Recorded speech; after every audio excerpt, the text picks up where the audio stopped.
I'm Gaetano Crupi Jr. I'm co-director of a film called A Magic Helmet, which is a short. Actually, my co-director Richard Ruggiero, who was going to be here a little later, he grew up in Reading. So, Danbury's kind of the big city to his smaller city. So he was pretty excited about submitting it here and having friends and family come to see it.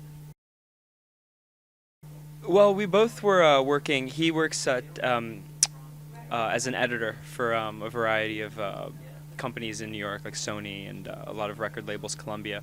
And I was at the time I was writing, and we were always frustrated that we couldn't, do our own stuff in a certain way. So we were like, why not do a short? And so we kind of pulled our friends together and kind of made a short. Well, it's about an old man who's in a retirement home basically, and he used to be the prop master at the Metropolitan Opera, and he kind of didn't get the credit he thought he deserved, always appearing in the kind of at the end of the playbill and not being a star or a director or anything. So he decides to put on a show for his talent show for the house, and he decides to condense Wagner's 18-hour Ring Cycle into a 10-minute kind of performance piece. And he convinces himself that he has to go back into the Metropolitan Opera and steal this helmet he made 30 years ago in order for it to be a success. And he enlists the help of his grandson to go there, and they form a bond, and he kind of passes on his love for opera through that helmet. Kind of. I mean, it's actually, it came from a variety of sources that kind of,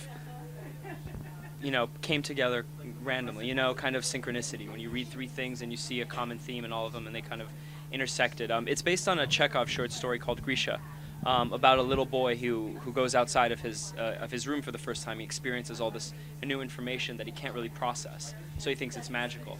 And that's the same concept with the little kid when he goes to the opera. It's something that he totally doesn't understand. He's seeing swords and armor and masks and all this stuff that he's been taught to believe isn't real, and then he sees it in material form in these props.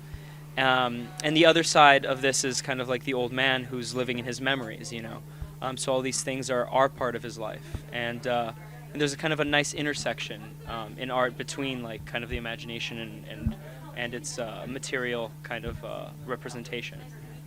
If that makes any sense. It's been in my head for so long I don't even know if it makes sense anymore. Oh man, it's well, I kind of grew up all over the place. I'm Brazilian originally, and I moved every 4 years or so. I didn't really have kind of a base like a friend that I knew for a long time. So basically movies were kind of like very present in my life because it's something that I could return to in a certain way, So I grew up watching a lot of movies, and that's kind of what I've always wanted to do in a certain way. In college I didn't study film, but after working for a little bit I switched over, kind of had a calling for me, I guess. Oh yeah, totally. Well, directing is kind of, I've written a lot and I predominantly produce more than direct. This is the first thing I've ever directed. And directing is a weird balancing act, because if you do all your homework before and you hire a great cinematographer, you pick a great script, you pick great actors, you have a great art department, and you have all these things working, you know exactly how you're going to shoot. Once you're on set, if everything's going well, it's kind of nudging a little bit, instead of, at least in my experience, it's more nudging and letting those things just happen naturally.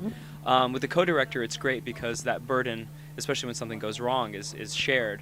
And, both he'll see something that I haven't seen and kind of correct it or add to it, and we kind of work well off each other like that.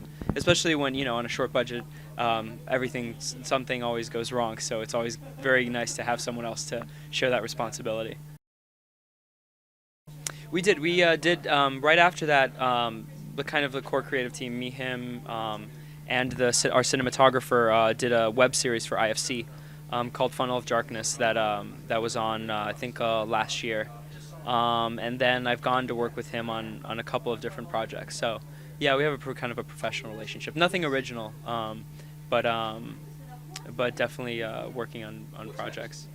What's next? I've done a couple music videos, and now I'm kind of currently working on a couple music videos that will be released, I think, hopefully in the next couple months. It's different in this way. A music video is an ad, right? It's an ad for an album. It's a derivative product. It's not. No one writes a song for its music video. You have a song and you make a music video to complement that and to pique people's interest.